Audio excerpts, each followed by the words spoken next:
اعوذ باللہ من الشیطان الرجیم بسم اللہ الرحمن الرحیم۔ اب یہاں سے وہ 3 آیتیں شروع ہو رہی ہیں، وہاں 6 تھیں۔ صفات اور اسماء ہمارے ہاں جو ایمان کے لیے جو یاد کیے ہوں گے آپ نے، اگر اللہ تعالیٰ نے بچپن میں یہ موقع آپ کو دیا ہو تو ایمان مجمل، ایمان مفصل۔ ایمان مجمل کے الفاظ کیا ہے؟ آمنت باللہ کما ہوا باسمائہ و صفاتہ وقبلت جمیع احکامہ۔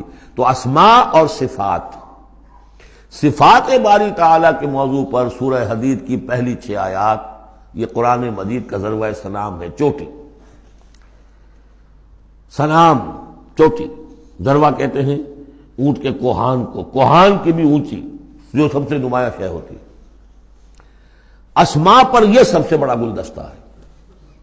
اور ایک خاص بات جو میں نے وہاں نوٹ نہیں کرائی تھی آپ کو، سورہ حدید میں واحد مقام ہے قرآن مجید کا جہاں اسماء باری تعالیٰ کے مابین حرف عطف واو آیا ہے، هو الاول والآخر والظاہر والباطن، اور کہیں نہیں ہے۔ 4 اسماء آئے ہیں سورہ جمعہ کے شروع میں، یسبح للہ ما فی السماوات و ما فی الارض الملک القدوس العزیز الحکیم، کوئی حرف واو نہیں۔ اور 8 اسماء آئیں گے یہاں پر، الملک القدوس السلام المومن المہیمن العزیز الجبار المتکبر، کوئی حرف واو نہیں۔ وہو العزیز الحکیم، یہ نہیں هو العزیز والحکیم نہیں۔ اس کی وجہ کیا ہے؟ اللہ تعالیٰ کے تمام اسماء، اللہ کی تمام صفات اس کی ذات میں بیک وقت موجود ہیں۔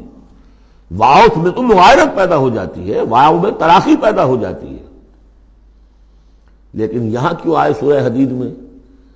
اس لیے کہ اول و آخر بیک وقت نہیں ہو سکتے، وہ حال عقلی ہے۔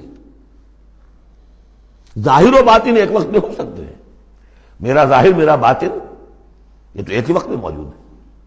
قرآن کا ظاہر اور قرآن کا باطن ایک وقت میں موجود ہے، اول و آخر ایک نہیں ہو سکتے، اس لیے وہاں واو لایا گیا، هو الاول والآخر والظاہر والباطن۔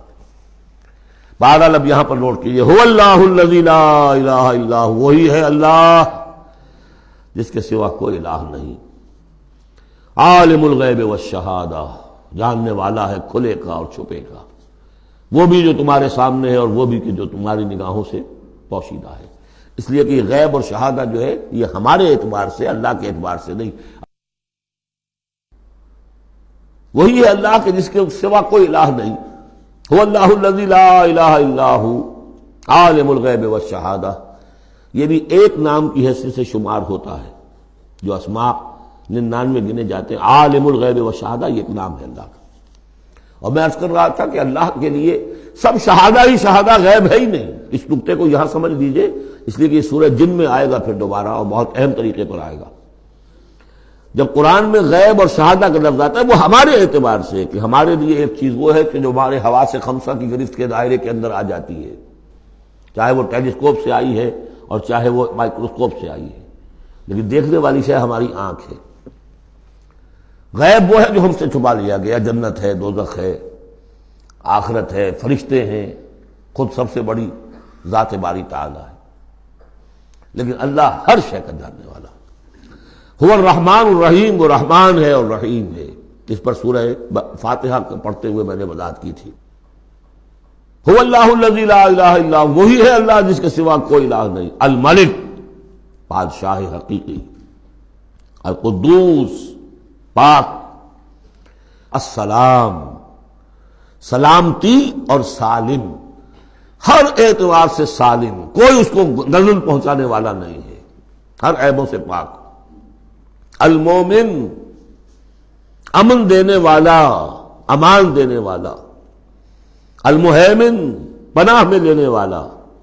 العزیز، زبردست، مطلق العنان، جس کی اتھارٹی ایبسولوٹ ہے۔ الجبار، دباؤ رکھنے والا۔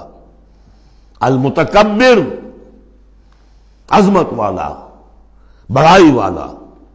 یہ 8 نام آئے ہیں، الملک، القدوس، السلام، المومن، المہیمن، العزیز، الجبار، المتکبر۔ سبحان اللہ عما یشرکون، اللہ پاک ہے ان تمام چیزوں سے جو یہ شرک کرتے ہیں۔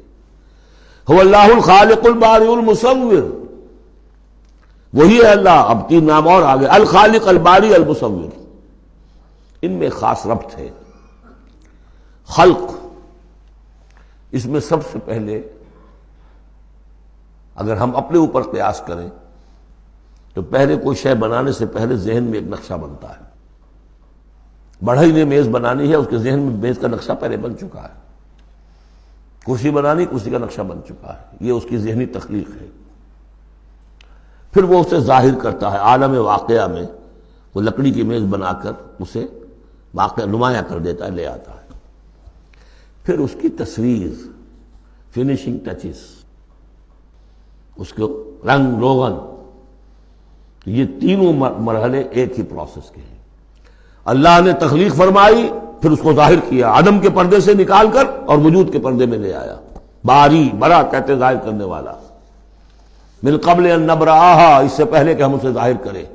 ما اصاب من مصیبت فی الارض ولا فی انفسکم الا فی کتاب من قبل ان نبرأہا. سورہ حدید میں آیت پڑھ چکے ہیں. وہی ہے الخالق، الباری، المصور.